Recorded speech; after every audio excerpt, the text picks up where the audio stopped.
You know those moments that split your life into before and after? For Chairman Kong Min-jae, it happens on an ordinary Tuesday when a little girl in worn-out sneakers walks up to his table and says 6 words that shouldn't be possible.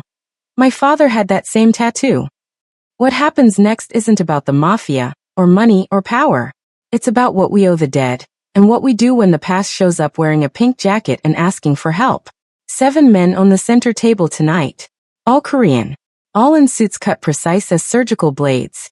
All carrying the weight of decisions other men never have to make.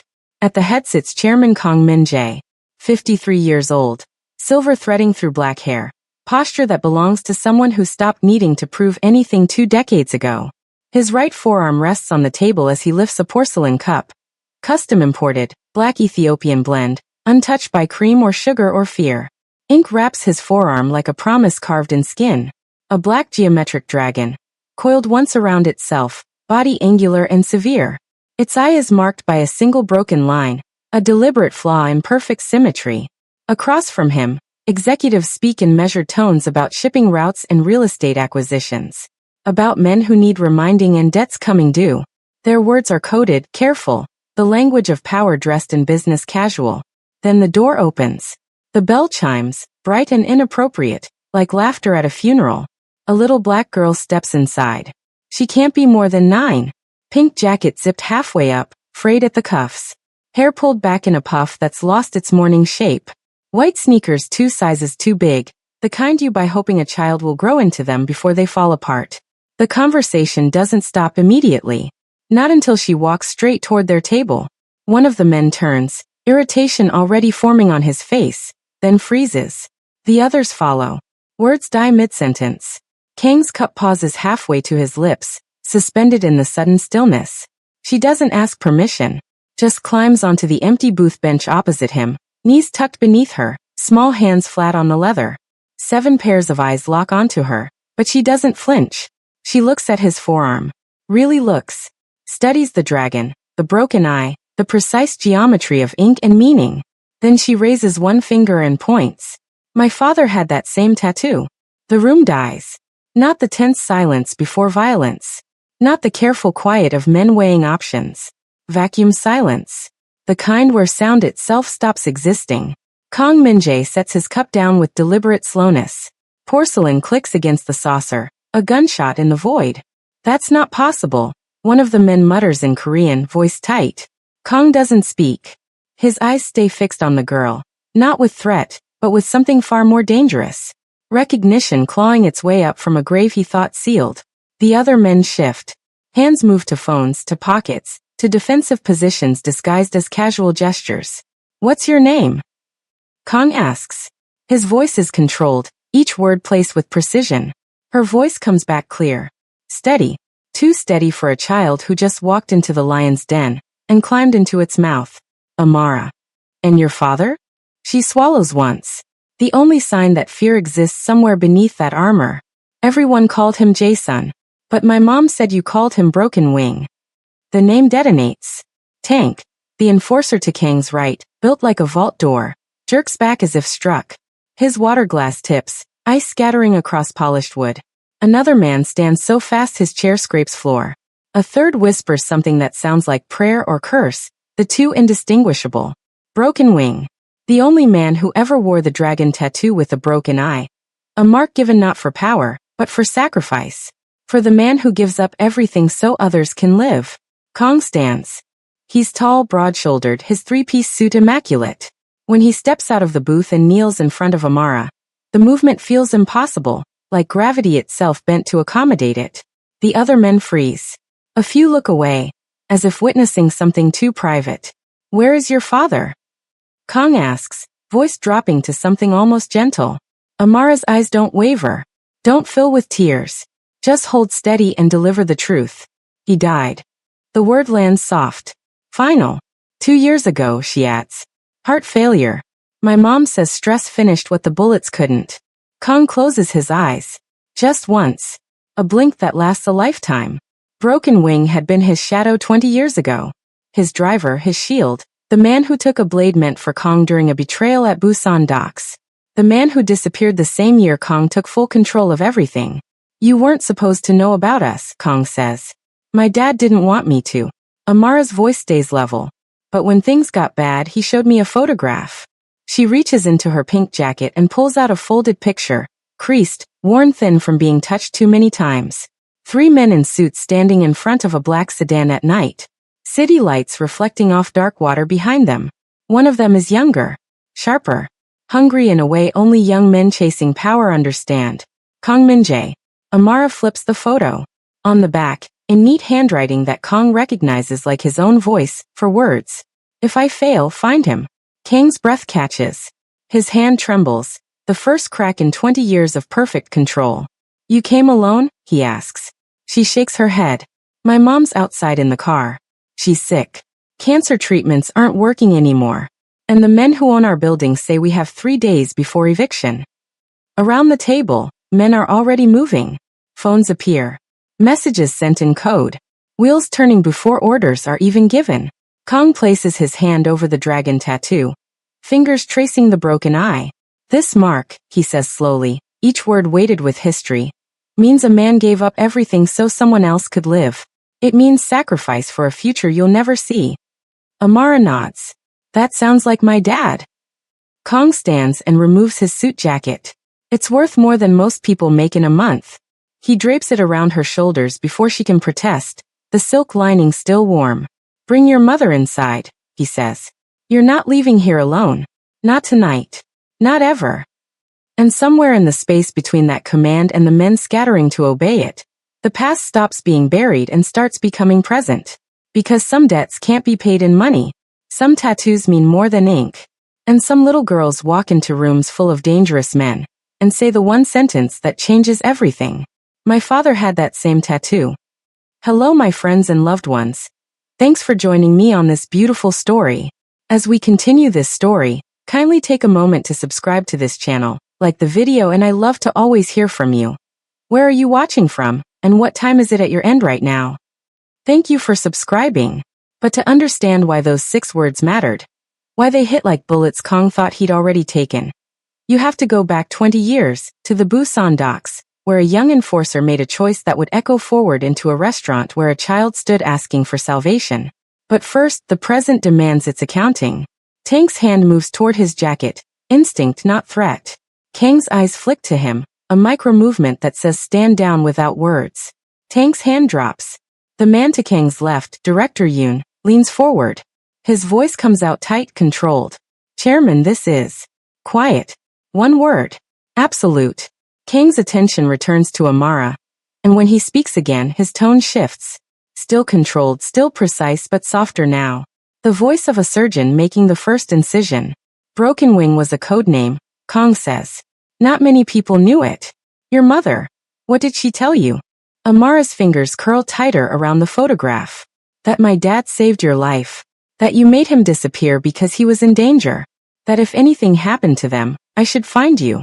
Around the table, the men exchange glances weighted with 20 years of silence. They remember. God, they all remember. The tattoo, Kong continues, his eyes dropping to his own forearm. Did your father explain what it meant? He said the broken eye means sacrifice. That only one man could wear it at a time. That it wasn't about being powerful. It was about being willing to die for something that mattered more than yourself. Kang's jaw tightens. She knows too much. Far too much. The dragon tattoo with the broken eye isn't rank. It's not a badge of honor earned through violence or territory. It's a designation passed down through generations, given to the man who stands closest to death, who takes the blade meant for another, who carries the weight of protection until it crushes him or he passes it on. 20 years ago, that man was Jason. The memory comes unbidden. Busan docks. 3 a.m. salt air and shipping containers stacked like a steel maze. Kong was 33 then, hungry, ruthless, carving his way up through blood and strategy. The meeting was supposed to be simple. A handshake. Territory exchange. It was an execution. 6 men. Blades and guns. Kong saw the betrayal half a second too late. Jason saw it first. Tackled him sideways as the first shot cracked the air. Took a knife across the ribs meant for Kang's throat. Kept moving, kept fighting, blood streaming down his side, until the last attacker dropped. Afterward, in the safe house, while a doctor stitched muscle and tissue, Jae-sun smiled through the pain. Looks like I earned it, Chairman. Kong had the tattoo inked onto Jae-sun's forearm 3 days later. The broken eye dragon. The mark of the man who stands between death and the man who must survive. Kong blinks the memory away. His voice comes out rougher now, scraped raw. Your father was supposed to disappear completely. No contact. No trace. That was the agreement. He kept it, Amara says. He never told me about you until the end. When my mom got sick and he knew he was dying too. He said if everything fell apart, you'd remember what he did. That you'd honor the mark. The words land like stones in still water. Honor the mark. The code they lived by. The promise that transcends death. Kong stands slowly, and the movement feels seismic. When he steps around the table and actually kneels, in front of this 9-year-old girl in her 2 big sneakers, the shock ripples through the room like a physical force. Director Yoon inhales sharply. Tank's eyes go wide. No one moves. Kong Min-jae does not kneel. Not for politicians. Not for rivals. Not for gods. But he kneels now. Your father, Kong says, voice low and deliberate, died keeping you safe from this world. You should never have needed to find me. Amara's chin trembles, but her voice stays steady. But I did need to. And my dad said you always keep your promises. Kong closes his eyes. Just once. When he opens them again, something has shifted. The predator recedes. What remains is older, heavier. A man carrying ghosts he thought buried. Yes, he says. Ido. He stands, removes his jacket, drapes it over her small shoulders. Bring your mother inside.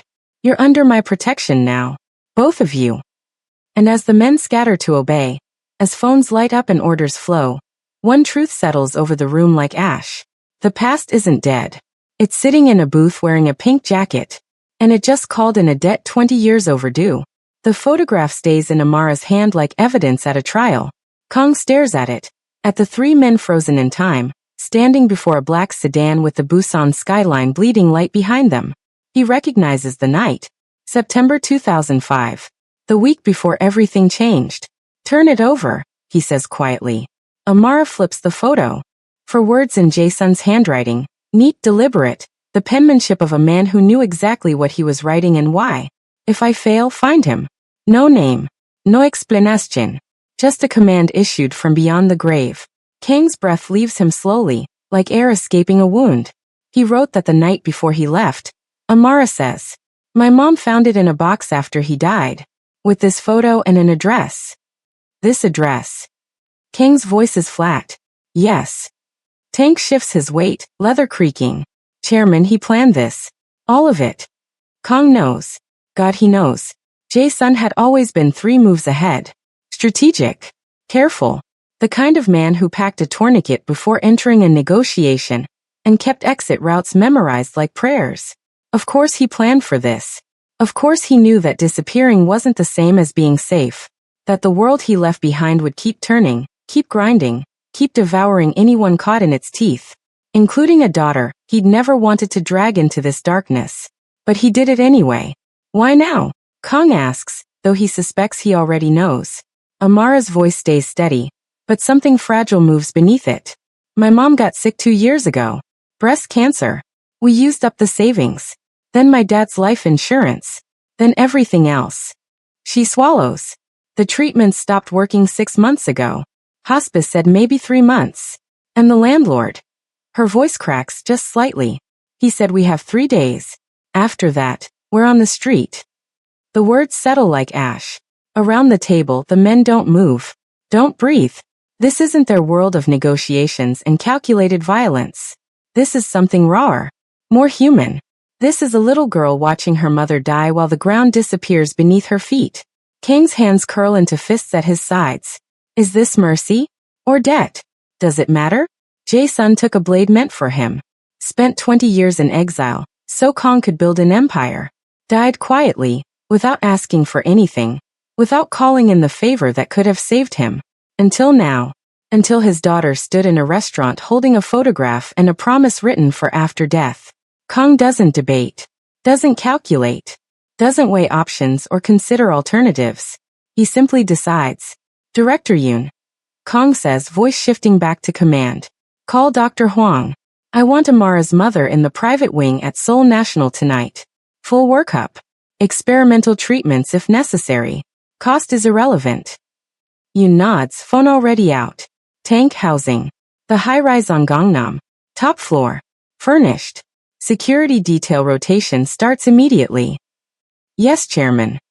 And someone call ahead to the car. Tell them to bring blankets. It's cold. The men move like a machine oiled by years of precision. Kong turns back to Amara. Removes his suit jacket, Brioni custom-tailored, worth more than 3 months of someone's rent, and drapes it over her narrow shoulders. It swallows her. The sleeves hang past her hands. The hem drops to her knees. She looks up at him, eyes wide, disbelieving. My mom, she won't accept charity. She'll say we can't afford to owe. You don't owe me anything, Kong interrupts. Voice soft but absolute. I owe your father everything. This isn't charity, Amara. This is a debt 20 years overdue. He kneels again, I level with her. Your father saved my life. Let me save yours. Amara's lip trembles. For the first time, tears break through, silent, streaming down her cheeks. She nods. Outside, engines rumble to life. Black sedans pull up to the restaurant entrance, doors opening in synchronized precision. Men in dark suits materialize from shadows, efficient and silent. Kong stands, offers his hand. Amara takes it. And as they walk out into the cool evening air, as the convoy forms around them like a fortress made of steel and leather and loyalty, one truth crystallizes. Jae-sun didn't fail. He won. Because the man he saved is keeping the promise written for after death. And some debts are honored not in blood, but in the children who survive. The private wing of Seoul National University Hospital doesn't feel like a hospital at all. No fluorescent lights buzzing overhead. No antiseptic smell burning the air. Just soft lamps, cream-colored walls, and windows overlooking the Han River at night. Water reflecting city lights like scattered stars. Amara's mother, Grace, sits in the adjustable bed looking smaller than a woman should. Thin arms.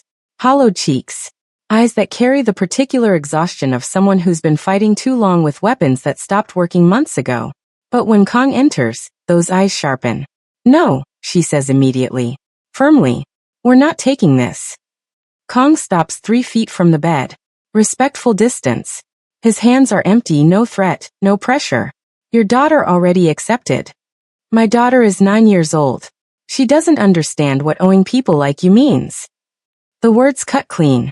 Kong doesn't flinch. You're right, he says quietly. She doesn't. But I do. Grace's jaw tightens. Jae-sun told me about you.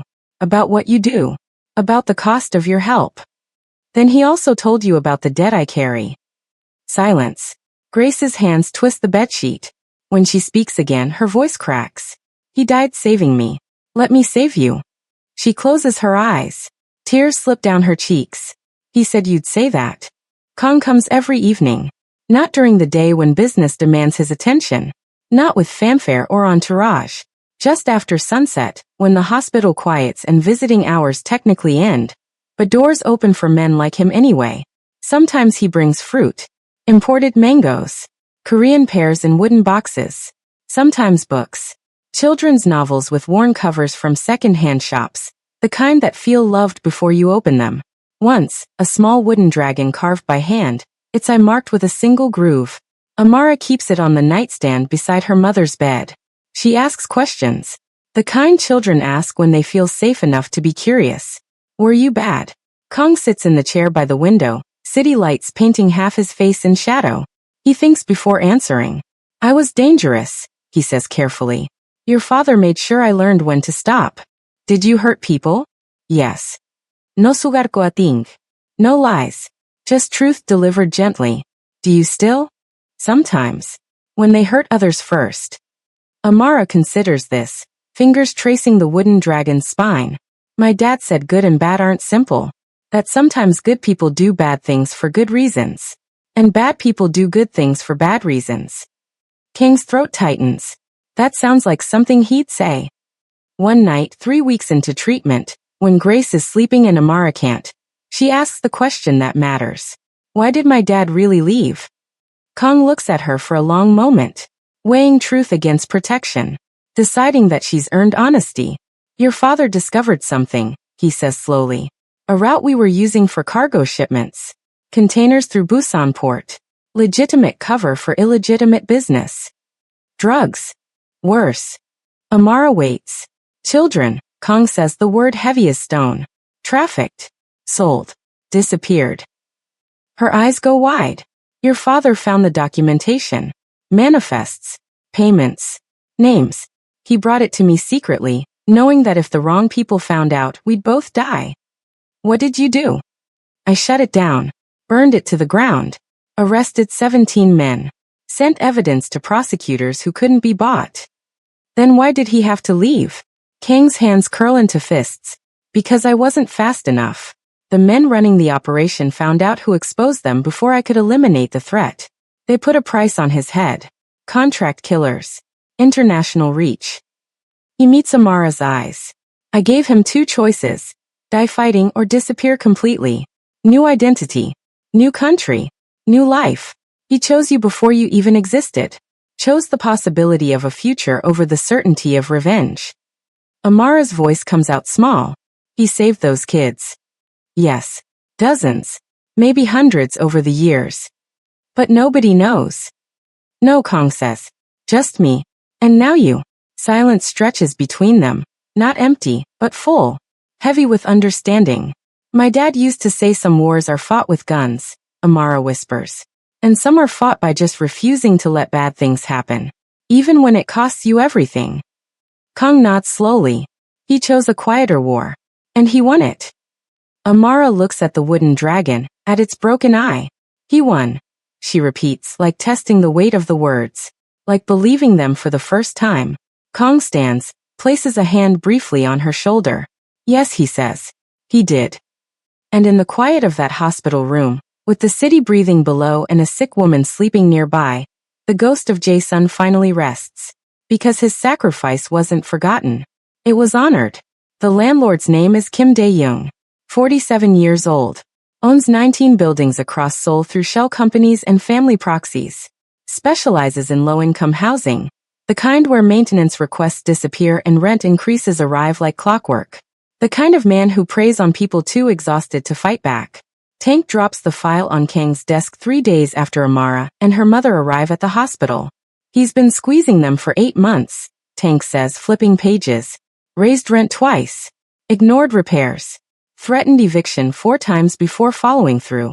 There's a pattern targets single mothers, immigrants, anyone without resources to push back. Kong studies the documents. Bank statements. Property records. A web of exploitation dressed in legal paperwork. He works with others, Tank continues. A syndicate. 6 property owners. They coordinate. When one evicts, the others refuse to rent. Keeps people trapped. Desperate. Names. Tank lists them. Kong memorizes each one. Recommendation. Kong asks. Tank's jaw tightens. In the old days? Busan docks. Midnight. Message sent. Kong shakes his head. Those days are gone. Then what? Kong closes the file.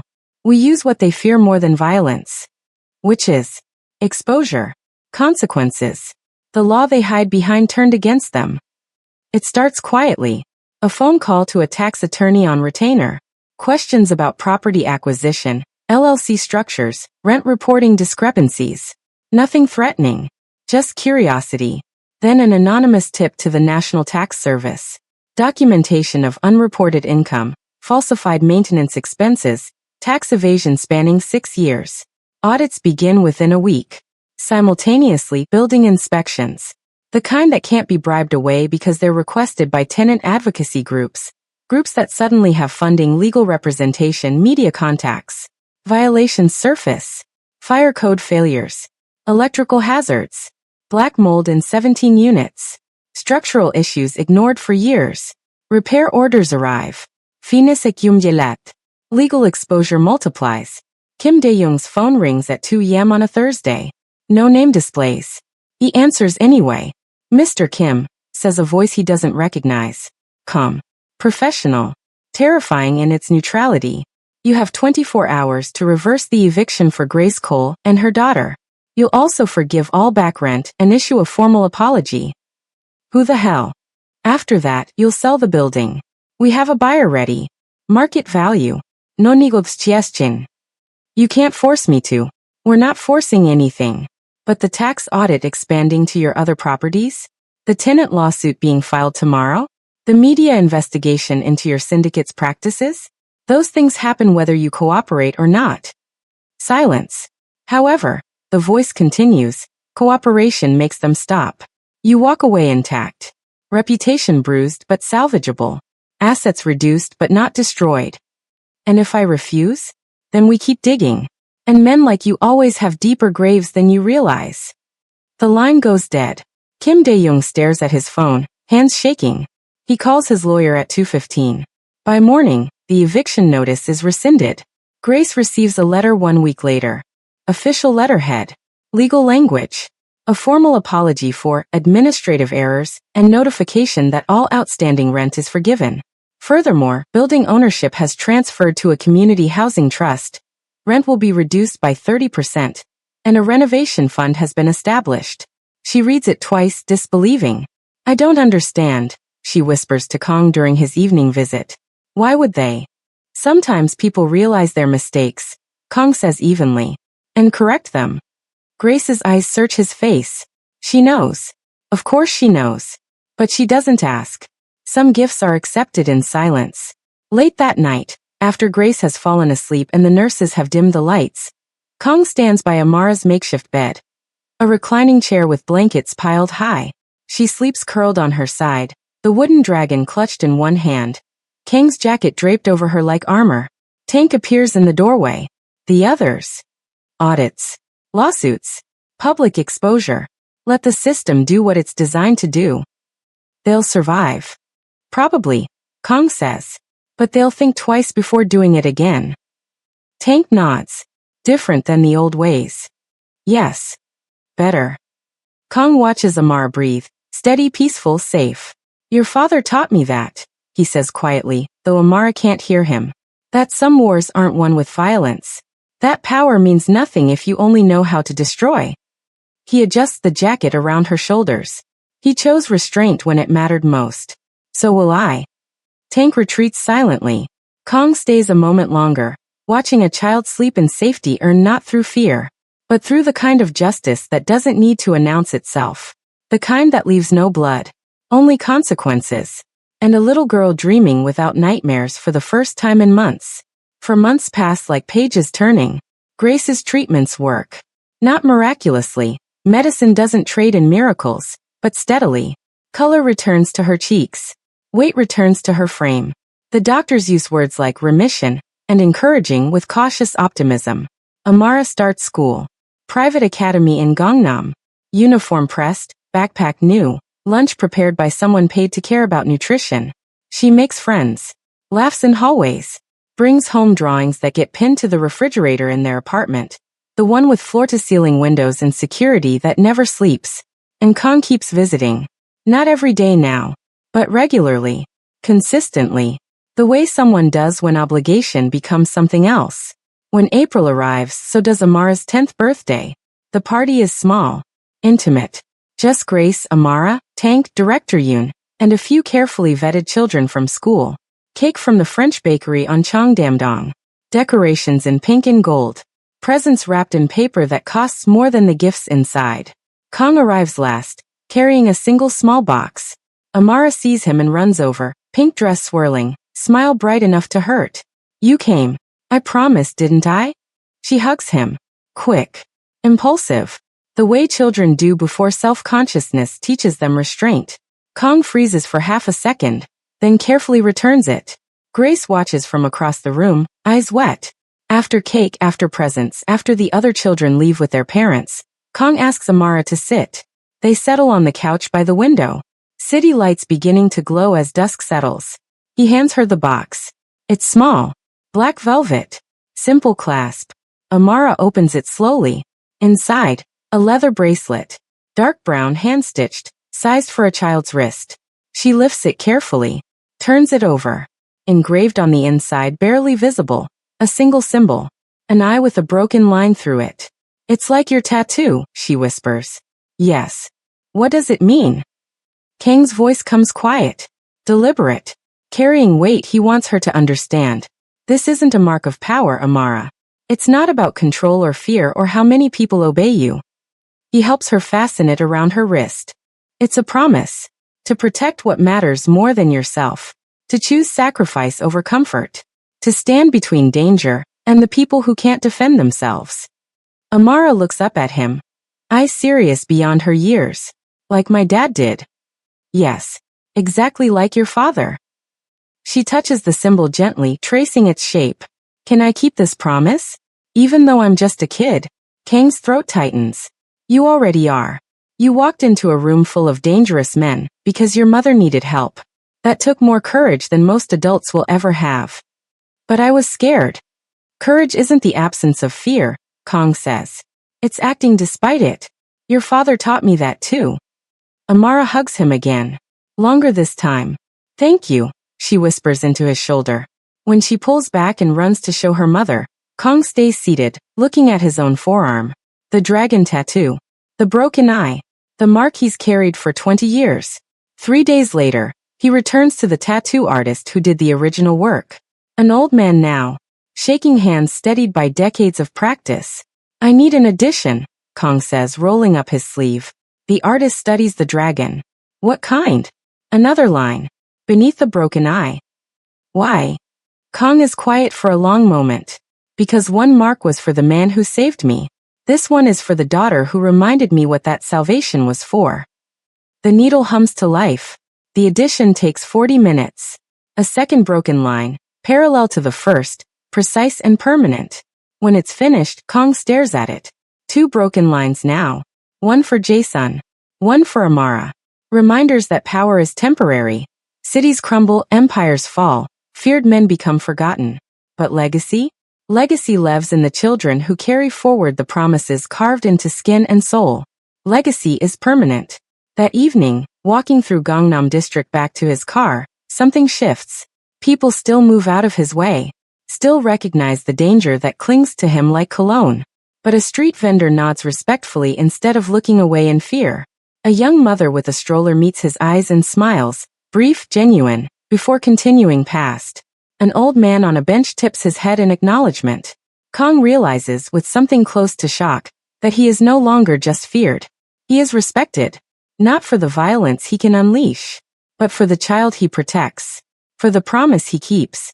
For the man he's becoming in the shadow of a ghost who chose a quieter war. And somewhere, in memory, in spirit, in whatever space the dead occupy, Jason sees. And smiles. 5 years pass like a promise kept in installments. Grace returns to work. Not immediately, recovery takes time, rebuilding takes longer. But eventually, she finds a position at a nonprofit supporting immigrant families. The irony isn't lost on her. She once needed the help she now provides. She thrives. Not just survives, but actually thrives. Her apartment fills with plants. Photos on walls. Laughter that sounds like it belongs there. The kind of home built from safety, not just shelter.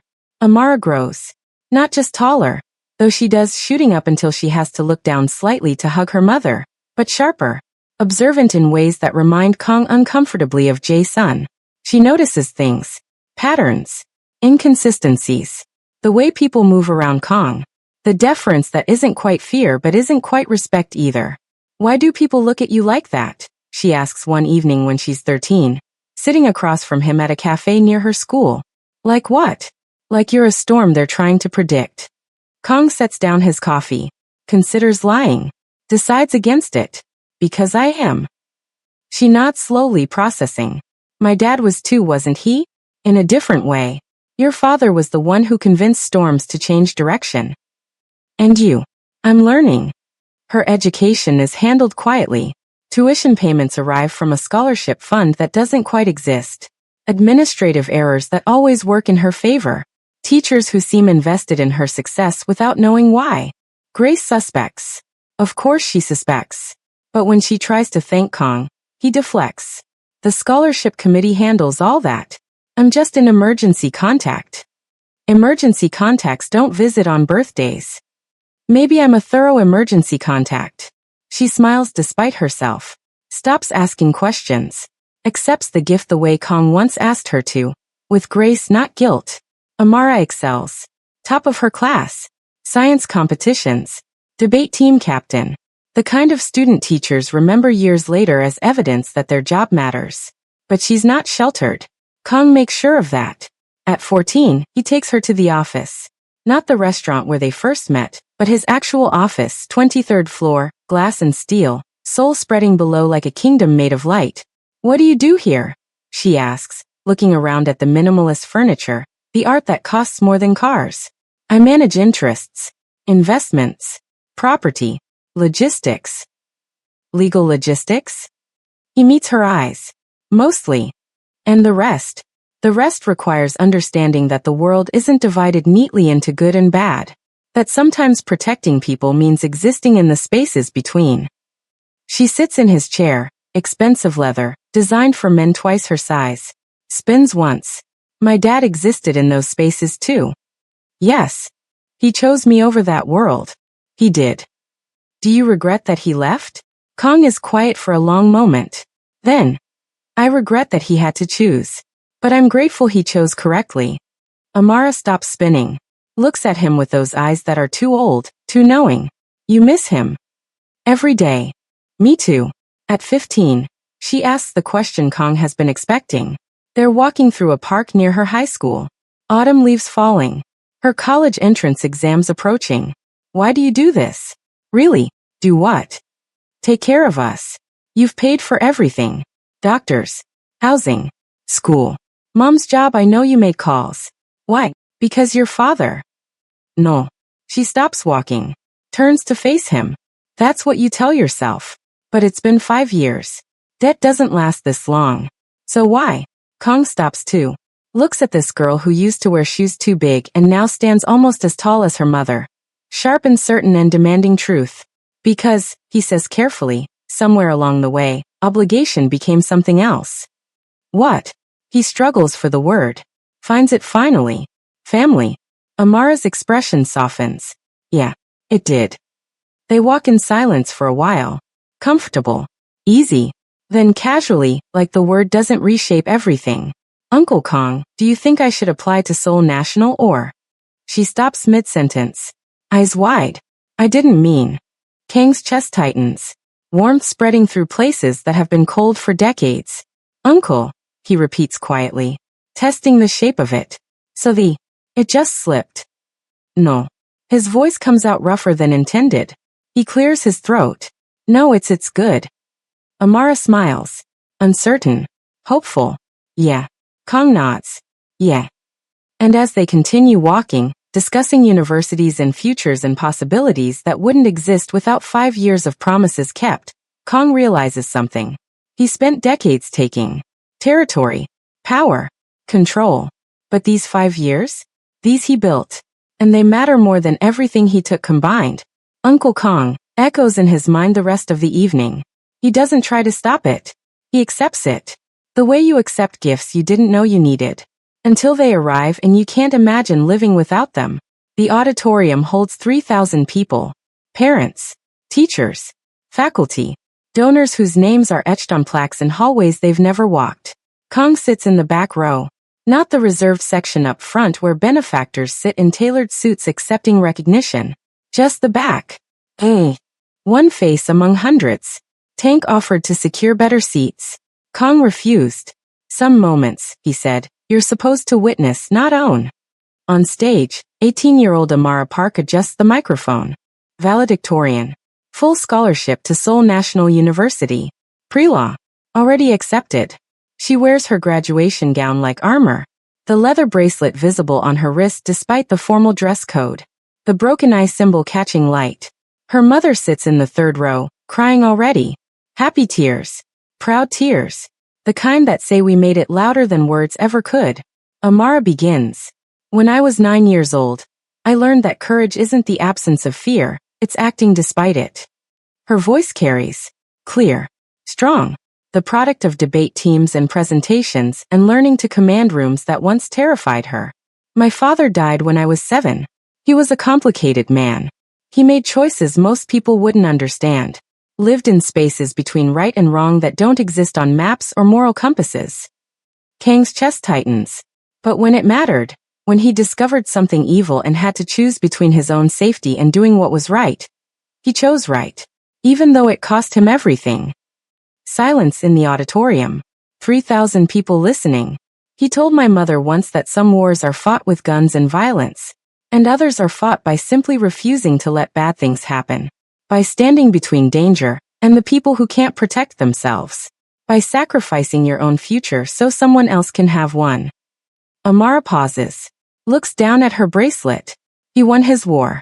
Quietly, without recognition, without anyone knowing except the people he saved. She looks up again, eyes scanning the crowd. Kang knows she can't see him. Too far back. Too many faces. But for a moment, he swears she's looking right at him.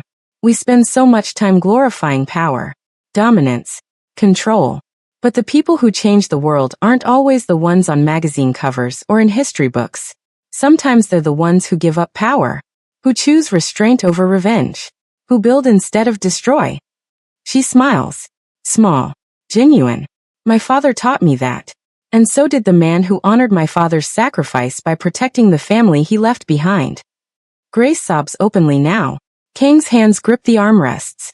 So to everyone graduating today, you'll have choices. Between taking and giving. Between dominance and service. Between the quick path and the right one. Amara's voice strengthens. Choose the quieter war. Choose the harder path. Choose to be remembered not for what you took, but for what you built. The applause starts small, then builds, then becomes thunderous. Kang doesn't clap. He just sits, watching, feeling something shift inside him that's been shifting for years, but only now reaches completion. 2 weeks later, Director Yoon enters Kang's office with news. The vote was unanimous. Kang looks up from paperwork, and the syndicate accepts the new directive. No trafficking of any kind, human, weapon, or otherwise. We transition to legitimate operations where possible. Where not possible, we focus on protection, small businesses, immigrant communities, people the system ignores. Pushback. Some. The old guard doesn't adapt easily. Then they retire. Generously. But they retire. Yoon nods. It'll reduce revenue by 40%. I know. Some will see it as weakness. Kang leans back. Let them. I spent 30 years being feared. I'll spend the next 30 being useful. Yoon studies him. This girl changed you. No, Kang says quietly. Her father did. She just reminded me of lessons I'd forgotten. At night, alone in his apartment overlooking Seoul, Kang removes his shirt and stands before the mirror. The dragon tattoo wraps his forearm. 2 broken lines beneath the eye now. Jason Amara. Reminders that power is temporary. That empires crumble. That fear fades. But legacy? Legacy lives in the children who walk across graduation stages and speak about sacrifice. In mothers who survive cancer and rebuild lives. In neighborhoods protected not through violence, but through quiet intervention. Legacy is permanent. He thinks about succession. About stepping back. About letting younger men run operations while he focuses on the parts that matter. The scholarship fund that's now real. The housing initiative, the protection networks that don't require bloodshed. He thinks about Amara starting university, about being the person she calls when she needs advice, about watching her become the kind of lawyer who defends people like her mother used to be. He thinks about Jae-sun, about whether ghosts can see the futures they created. And he decides, no, he knows, that dominance is a young man's game. Legacy is for men who've learned the difference between being powerful and being good. Kang Min-jae chooses legacy. Outside, Seoul glows. Inside, a man who once ruled through fear smiles at the reflection of someone different. Someone better. Someone worthy of being called uncle by a girl whose father saved his life 20 years ago. And that, he realizes, is worth more than every empire he ever built. 23 years after a 9-year-old girl in a pink jacket walked into a restaurant and changed everything, Amara Park returns. She's 32 now. Attorney at a human rights law firm. Married to a pediatric surgeon she met during a pro bono case. Living in an apartment she chose herself. Paid for with money she earned. Kang is 76. Retired officially. Still consulted occasionally. Still feared by some, respected by more, loved by a very small, very specific few. His hair is fully silver now. His movements slower. The dragon tattoo on his forearm has faded slightly, ink settling into aged skin the way memories settle into bone. They meet at the same restaurant. The one with the black door and brass handle. The one where ghosts became real and debts became family. But this time, Amara doesn't come alone. She carries a child. A little girl, maybe 3 years old, with Amara's dark eyes and her father's easy smile. Pink jacket, a conscious choice. Kong suspects. Hair pulled back in a puff decorated with butterfly clips. Uncle Kong. Amara says, voice warm with affection earned over decades. I want you to meet someone. She sets the child down gently. This is Grace. Named after my mother. We call her Gracie. Kang's throat tightens at the name. At the continuation. At the way love echoes forward through generations like ripples in still water.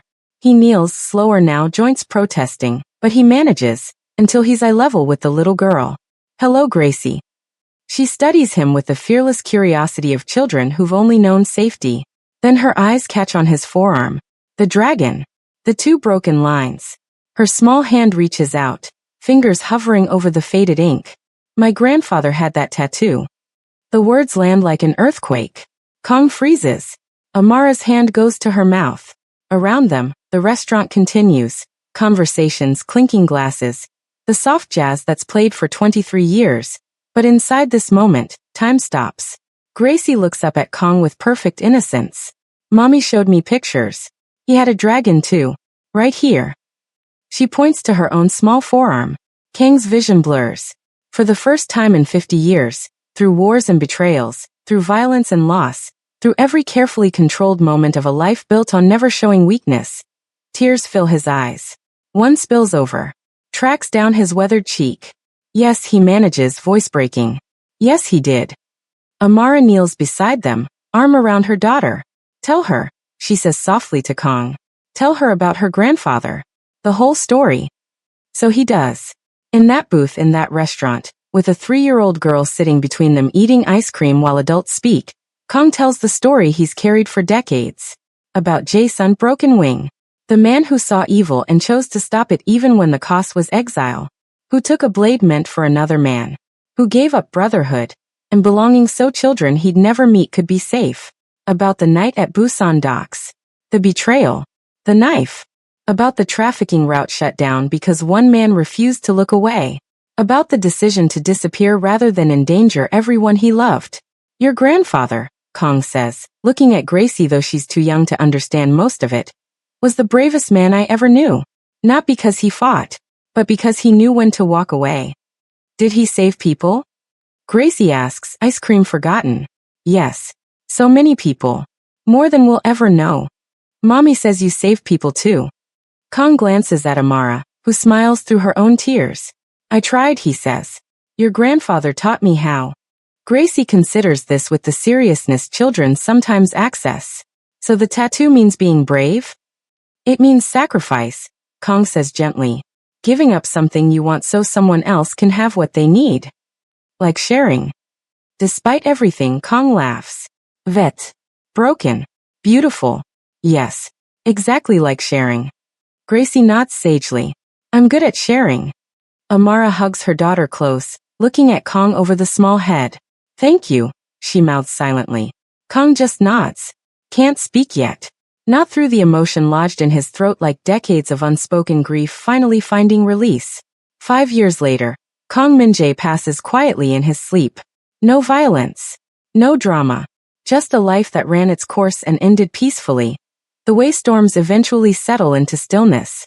His funeral is attended by hundreds. Business leaders. Politicians. Former associates who've become legitimate entrepreneurs. People whose lives he touched in ways they never fully understood. But in the front row sit 3 people who matter most. Grace, recovered, thriving, hair now gray, alive against all odds. Amara, holding her mother's hand, wearing the leather bracelet with the broken eye. And little Gracie, 8 years old now, holding a framed photograph of a man she never met, but whose legacy shaped her entire existence. At the service, Amara speaks. My Uncle Kong spent his early life taking, she says. Territory. Power. Control. He was feared, respected, dangerous. She pauses. But when a little girl walked into his restaurant and reminded him of a debt he owed, everything changed. He spent the rest of his life giving, building, protecting, not through violence, but through the quiet strength my father taught him. Her voice strengthens. Power fades. Empires crumble. Feared men become forgotten. But sacrifice? Sacrifice multiplies. It echoes forward through generations. Through children who survive. Through families who rebuild. Through legacies that outlive the men who started them. She touches the bracelet on her wrist. Some men rule cities. Others save the future without ever owning it. She looks at the casket. Uncle Kong learned to be the second kind. And because of that, my daughter knows her grandfather's story. My mother survived. And I stand here not as someone rescued, but as someone empowered to rescue others. The words settle over the mourners like benediction. Years pass. The dragon tattoo with the broken eye becomes something else. Not a symbol of syndicate power or criminal hierarchy, but a legend. Whispered in neighborhoods where people still remember. Passed down through families who were protected when they had nowhere else to turn. The mark of someone who chose sacrifice over comfort. Who stood between danger and the defenseless. Who gave up power so others could be safe. Amara eventually gets her own tattoo. Small. Tasteful. On her shoulder where her daughter will see it and ask questions. A single broken eye. Not a dragon. Not the full symbol. Just the reminder. The promise. And when Gracie turns 18 and asks about getting one herself, Amara sits her down and tells her the full story. About a great-grandfather who fought a quiet war. About an uncle who honored that sacrifice for decades. About how the best legacies aren't built through dominance, but through the choice to protect what matters more than yourself. So can I? Gracie asks. Can I get the symbol? Amara studies her daughter. Smart. Compassionate. Already volunteering at refugee centers. Already choosing the harder path. Yes, she says finally. But only if you understand what it means. Ido. Gracie's voice is certain. It means some things matter more than me. And when that's true, you sacrifice. You protect. You build instead of take. Amara smiles. Then yes, you've earned it. And somewhere, in memory, in spirit, in whatever space the dead occupy, two men watch. Jae-sun, who started everything with one impossible choice, and Kong Min-jae, who honored it long enough to see that choice multiply across generations. They don't speak. They don't need to, because the tattoo speaks for them. The broken eye. The mark of men who understood that power is temporary. But sacrifice? Sacrifice is eternal. And the future it builds outlives every empire, every throne, every feared name that eventually fades to dust. Some men rule cities. Others save the future without ever owning it. And in the end, only one kind is remembered with love instead of fear. Only one kind lives forever in the children who carry forward the promise carved into skin and soul. To protect what matters more than yourself. My father had that same tattoo.